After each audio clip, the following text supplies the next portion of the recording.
صاحبنا الخميني اللي كفروا المغرب هو ما تمشيش هرب على المسؤوليه ديالته، واللي كفرناه رسميا بفتوى العلماء هذه عامين، لانه يقول ان الامام هو اقرب الى الله من الملائكه المقربين ومن الرسل وحتى النبي صلى الله عليه وسلم. اعوذ بالله من الشيطان الرجيم.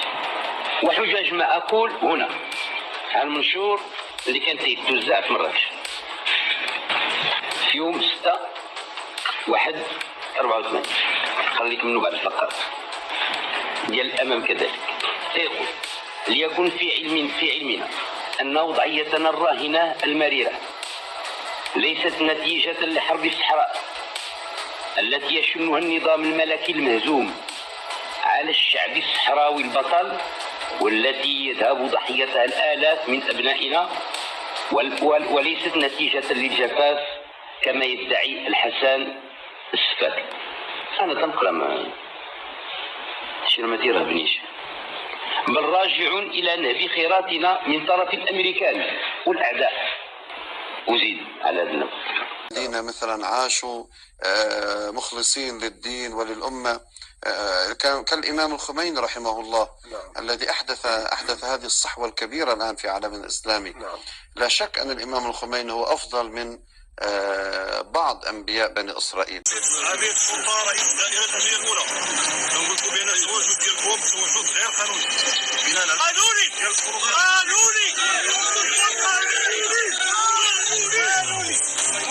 قانوني سبب فرق ولينا نسأل السابق. أصحاب السكرتاري رسول الغد والإعلام تاسي وعط. هادو مغاربه خوتي خارجين تيدافعوا على ايران في المغرب. قالت لا هادشي وقع في ايران ما مزيانش، وما عارفينش ايران شنو تدير في المغرب، وان ايران محايده المغرب بالخريطه، وان ايران هي كانت تدعم بوليزاريو. نتوما ما عارفينش هادشي، نتا تفرجوا كاع في الاخبار، نتا تفرجوا في اللعبه خارجين. واش نتوما معانا ولا ضدنا؟ واش نتوما في المغرب ولا بلاصه اخرى؟ الله اعلم.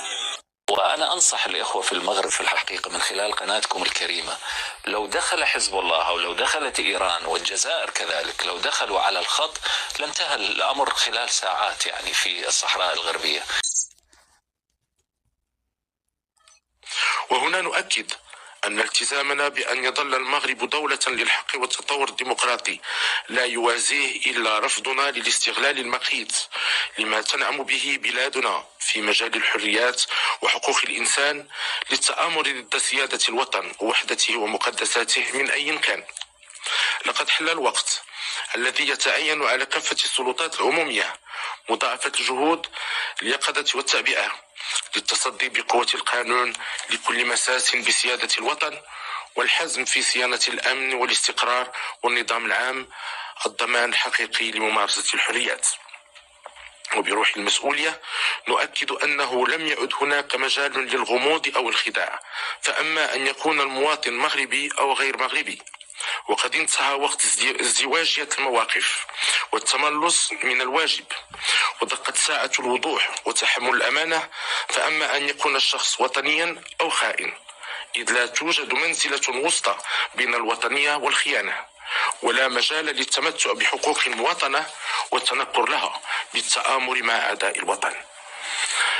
أما خصوم وحدتنا الترابية ومن يدور في فلكهم فهم يعلمون أكثر من غيرهم بأن الصحراء قضية مصيرية للشعب المغربي الملتف حول عرشه المؤتمن على سيادته ووحدته الوطنية والترابية.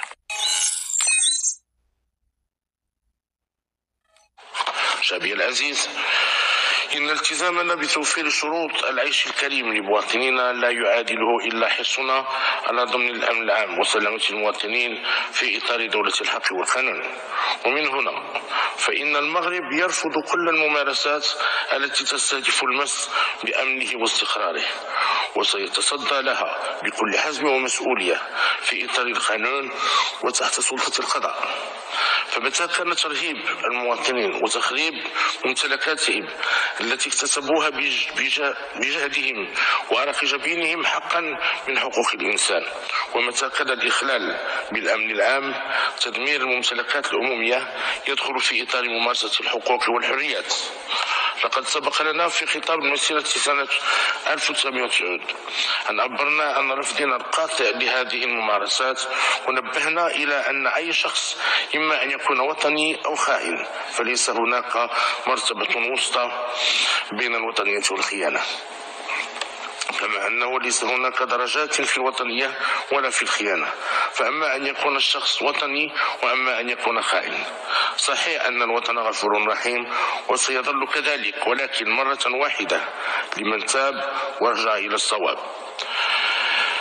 أما من يتمادى في خيانة الوطن فإن جميع القوانين الوطنية والدولية تعتبر التآمر مع العدو خيانة عظمى.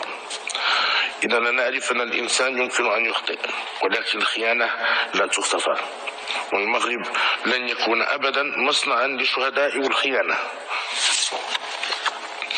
أما الشهداء الحقيقيون هم الذين وهبوا أرواحهم في سبيل حرية واستقلال الوطن، والذين استشهدوا دفاعا عن سيادته ووحدته. لهذا أقول كفى من المزايدات على المغرب، وكفى من استغلال فضاء الحقوق والحريات التي يوفرها الوطن للتآمر عليه.